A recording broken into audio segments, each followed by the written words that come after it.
happy to welcome Worcester County Sheriff Lew Evangelidis. How are you? Matt, I'm doing great, thank you. How are you today? Nice to see you again.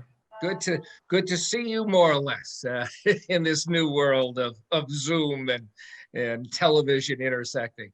Well, thanks for coming on. We had a couple of things. We haven't talked for about a year. And the first thing I wanted to talk about was you're still chair at Massport. And of course, this pandemic has wreaked havoc with airlines and airports. So can you catch us up a little bit of what's happening with the Worcester airport in particular, and what's going on with the airline industry as far as your perspective? Sure. Well, first of all, I always appreciate the opportunity to serve as chairman of Massport. I was appointed to Massport by Governor Baker, and that's with Lieutenant Governor Polito as well.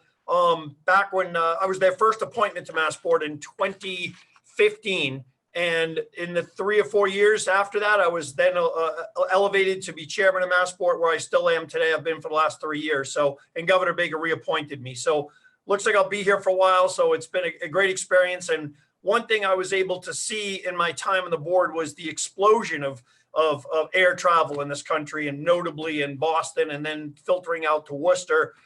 So we were seeing numbers when I first got on the board. Logan, for example, was flying about 42 million passengers through the airport. By the time COVID hit, we were right on the cusp of 50 million passengers. And Worcester, in the last 10 years, there'd been $100 million investment in Worcester, whether it be the runway, whether it be the terminal.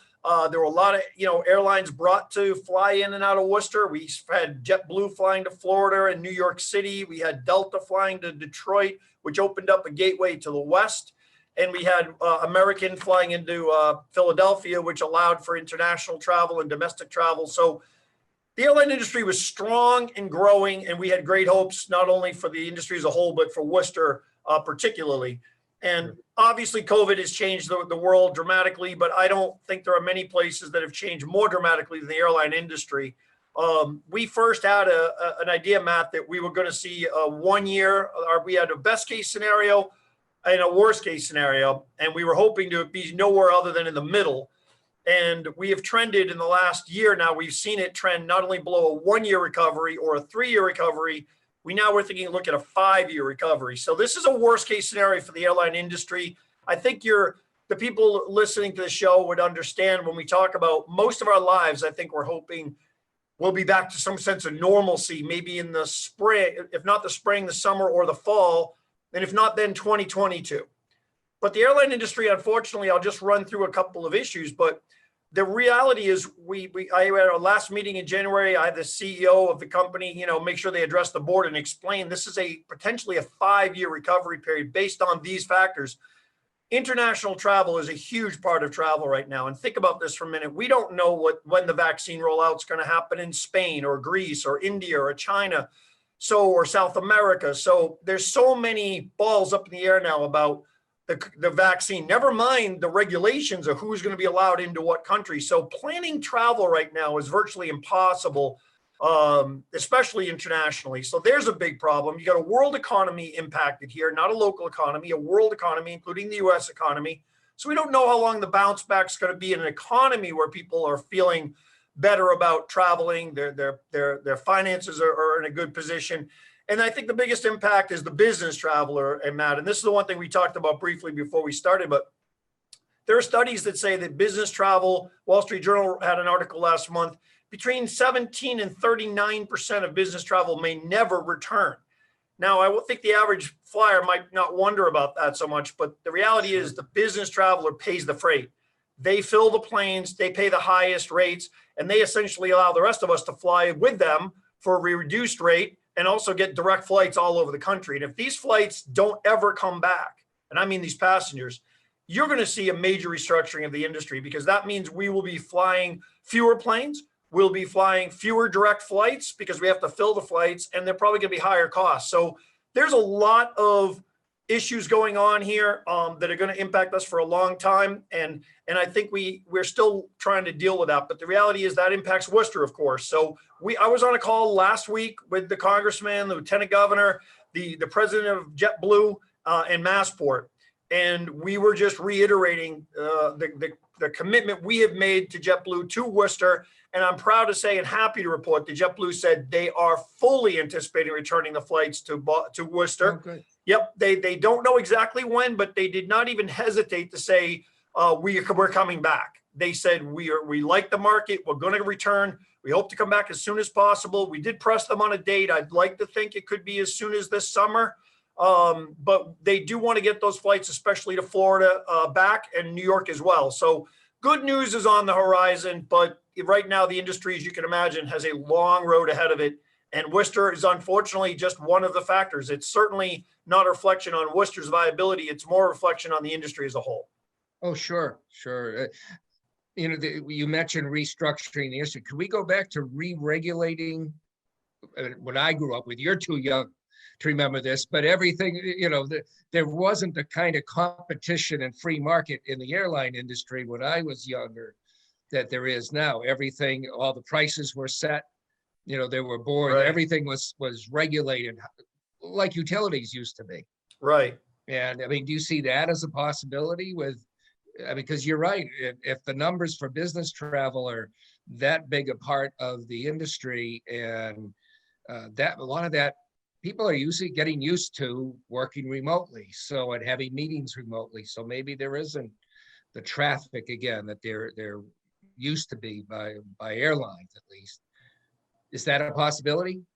I don't know. I think what we're most likely to see is a contraction of air services provided because it's a profit-based industry. They got to fly approximately 2/3 full to make any money. That's the Right. general standard of the industry. So if you're not flying flights that are close to 70% full, which has been interesting to notice. I mean, I'm old enough now to remember. I remember People's Airline. You remember them flying in and out of New York for like $19? And you always remembered in the old days, in my old days, a lot of airlines you'd fly in were empty or very few people. And I remember, being 6'7", it's kind of nice to have a row to myself. Sure. I haven't had a row to myself in years because these flights are flying at 96% capacity, 98% capacity. I think to maintain that level of capacity, they're going to have to reduce the amount of flights that are available. So I think we're going to see, as consumers, we're going to see a restriction. I don't know if we'll see a contraction of the industry and back to that type of set pricing. I hope not, because I think the freedom, the free enterprise and then the system we have now is providing a good service for the consumer. And if it's safe, then it's the best world. A lot of competition. But I think we're going to see very likelihood of some reduction of flight availability. For example, if you want a direct flight to any city that's not a major hub city, you may have to go through the hub before. So you may not have direct flights. And I'm just making this up, but if you want to go to New Orleans, you may now have to fly through Charlotte, North Carolina, instead of direct flights to New Orleans. This is the type of impact we could see. You could see increased airfares because the business travelers not on those flights. You might only have 19% business travelers instead of 40%. And that's going to mean that those fares, which maybe if you're paying $300, they may be paying $600, aren't being paid. So Sure. I'm concerned about the long-term industry because I think it was really working well for a lot of people who had access. I think I have kids who are in their 20s. They grew up in a world where people flew all the time. I remember going on an airplane was a big deal. I mean, a real big deal. It was a big It deal. was exciting, and it was almost like you couldn't believe you could do these things. Then as I got older, especially in the 1990s, then 2000s, and now today, airfares become a regular part of people's lives. And I'm not talking about just the wealthy people. I mean, not everyone can afford to fly, but the majority of people in this country have flown probably at a higher percentage than ever before. And I'm concerned we won't see that ease and accessibility and affordability in the industry for a while. But again, you're talking about a pandemic that's hit this industry especially hard. Sure. Okay. All right. Well, now I want to move along and talk about the jail and how this affected. I know the last time you and I talked, I believe it was the SJC was talking about allowing people, or actually forcing people like you and the other sheriffs to release people because of COVID concerns, right, prior to the end of their sentences. And how did that all work out? Where does that stand now?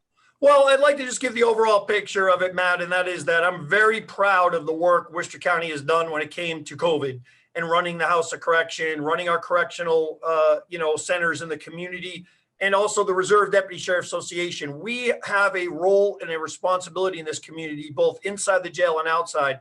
And I could not feel more proud of the work we did. Many parts of the world, rightfully or questionably, shut down, went remote, or literally just stopped coming to work. We had no such luxury. I mean, we are a 365, 24/7 facility, and we'll always be that way. So, our folks, I have been in this office every single day during the pandemic. I've never one day did anybody in our office not come to work.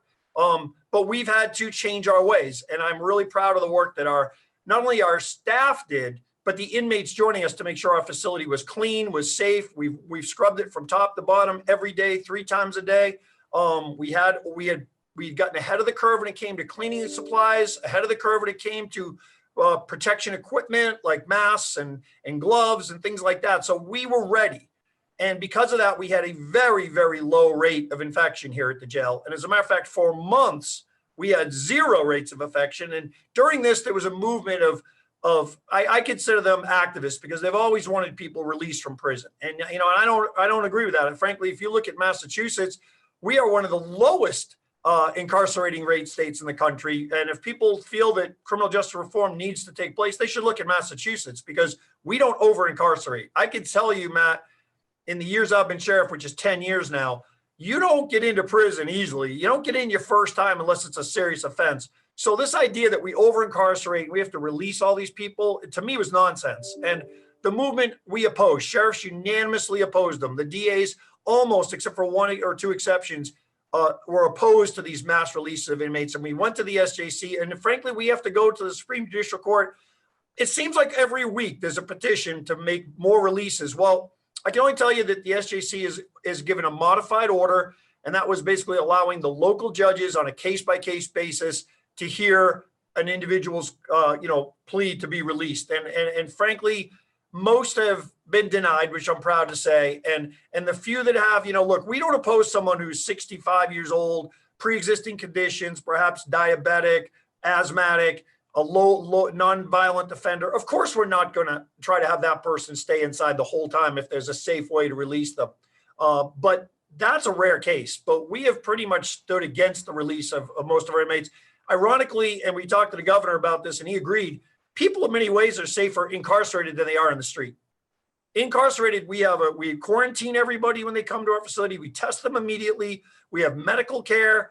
We have health care on a daily basis. We feed people, and we have a very safe environment. And because our numbers went down because the arrests and the courts were essentially closed, we had the ability to separate people and keep them socially distant. And the inmates have been very cooperative in this because they understood how it was helping them. So the irony of it, Matt, was that we had 0 cases of COVID here, 0. A few employees, 0 inmates, until the judge ordered a release of an inmate with a restraining order that we didn't support. Guy came back a week later, rearrested, brought COVID with him. You can't even make that up. But the reality is we had a little bit of an outbreak, and I mean little, and comparatively to the world of corrections, very little. It was in December. We had a block that had a little outbreak. We had about 30 positive cases, but we got right on it. We found about 50 total cases in the facility, which frankly was about the same rate that was happening outside. So the only thing different with us is it took so long for us to catch up with the rest of the world. But we immediately identified it. We had on-site testing. We're able to identify those people, isolate them, and within 3 weeks, we had it completely under control, and we have virtually no COVID again at the jail. So I think the work we've done inside the facility during COVID has been tremendous. I'm grateful to the team we've assembled to do the job here, and we've done it very well. And I feel really proud of the work we've done in the community. We have continued to serve the community. We have provided, we've been out, for example, in Shrewsbury. Last week, I was out at the senior center, and we go to St. Anne's all the time, and we've provided personal protection equipment to the seniors. We've shopped for seniors. Whether it be grocery shopping during the height of the pandemic or picking up prescription refills, we've helped food distribution. We did a coat drive this year that we didn't know if we could even do a coat drive, because every year we do 3,000 to 4,000 donated coats. And with COVID, we thought, well, we probably shouldn't do a collection drive, but we started off, the Agency for Aging gave us a $12,000 check to get us started with a coat drive. Well, my team was kind of savvy, and they started buying coats in the summer online when they were cheap. So I can't believe this, but I'm proud to tell you that in the ensuing months before we got to the cold weather, we were able to get so many donations. We purchased over 3,000 brand new winter coats, and we had the biggest, most successful coat drive in our history in a year when it was really difficult to do. And we had brand new coats for everybody, and we distributed them, outside in socially distant ways. But it was a really special time for our that was done by the sheriffs and the reserve deputy sheriffs. So we have done a lot of great work in the community, and I'm touting our horn because, Matt, we have to let people know the work we do. We're proud. This is our responsibility. We're here to serve the people of this community, whether it be public safety or in any other way we can do it. And I'll give you one quick story. Memorial Day, we got a call from St. John Cemetery in Worcester. They said, we cannot put flags out for the veterans this year because the ROTC students are not in school. We have nobody to put out flags. Could you help us? We put an email out to our Reserve Deputy Sheriff Association, which is a charitable organization. We have about 600 members. We've had Pedro Martinez as our guest a couple of years ago. We had Julie Nettleman set up this year, Bob Yor. It's a really special organization. We put the email out. They thought we needed about 15 or 20 people to get those 5,000 flags out. Boston Globe came to see it because they shut it down in Boston. They didn't allow putting flags out. Can you imagine? Wow. No flags on a Memorial Day. Well, we said we're going to do it in Worcester. We had 120 volunteers show up.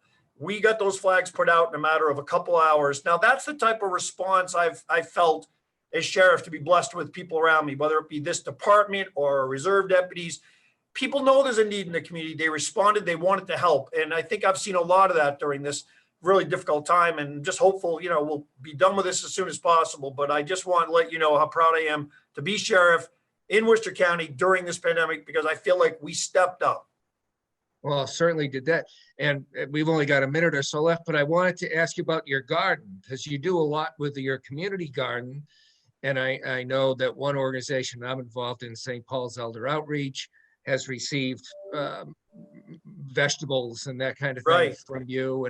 And you do a lot with that. You'll be doing that again this coming year. And I think that's a really great thing, because it involves inmates as well as your staff and the deputy sheriffs. Yeah, well, Matt, thank you for mentioning, because that was one of the things I'd even forgotten during the distributions and the things we did during COVID. One of the biggest was our organic farm. We were putting out 30 to 40,000 pounds of fresh organic produce, which means squash, zucchini, pumpkins, green beans, tomatoes. I could go on and on. The garden's only gotten bigger every year I've been sheriff. The need is great. We distribute all over the community, including feeding the inmates. And the cost we've driven down to $400 a year. The inmates love working on the farm because they get a skill, they get a chance to give back to the community. And I'm telling you, this is what the inmates tell me. And then we were distributing about 500 to 600 pounds of fresh organic produce all over Worcester County for months. And our team was so excited to keep going. They asked if we could get an apple orchard going at the jail. We asked for donations to our reserve deputies. We got enough donations to buy a dozen trees, and we're going to start distributing apples to the community once we get done with the coat for the food drive in September and October. The apple season will come. So it's been incredible to watch that farm produce what it has done over the years, but specifically in COVID, to be able to bring fresh organic produce all over the county. We distributed them to food pantries, to senior centers. We fed people over $20,000 in food at the jail, all done with a few $100s and the land we have here at the jail, and able to help the community. And it's really special to be part of that. Yeah, and the way food insecurity is such a problem, and this whole pandemic has brought that to the fore again, just how frightening it is that there are so many people, not just elderly, which tends to be what St. Paul's Elder Outreach deals with, but other organizations too, that you also have contributed to, because I follow what you do on Facebook in particular. And it's frightening how the margin of being able to be not even nutritionally fed, just keep from being hungry. And then you're able to help them not only not be hungry, but nutritiously. I think that's an incredible part of what you're able to do. Thank you very much. I just add one thing, Matt, to that, because you're so right. So many people have told us when we bring fresh produce to them that fresh produce, organic produce, is like medicine for people. It really is. People have never had fresh produce. And to get that, it's such a healthy thing for them to get exposed to and get used to, that it really helps them in more ways than you can imagine. So you're very right. And thank you for pointing that out. No, it's a big way of I think, exercise and good nutrition helps your immune system, which keeps you healthy, particularly during this time, but anytime. And it's expensive to get organic. It is. Vegetables it can be expensive. So you fill a great role there too.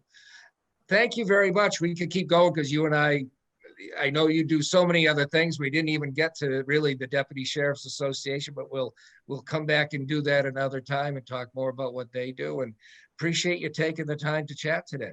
Well, Matt, really great to see you. Hello to everybody, and hopefully we'll be back soon and bigger and better than ever. So, we're getting there. All righty. All right. Well, thank you very much, and we'll talk with you later.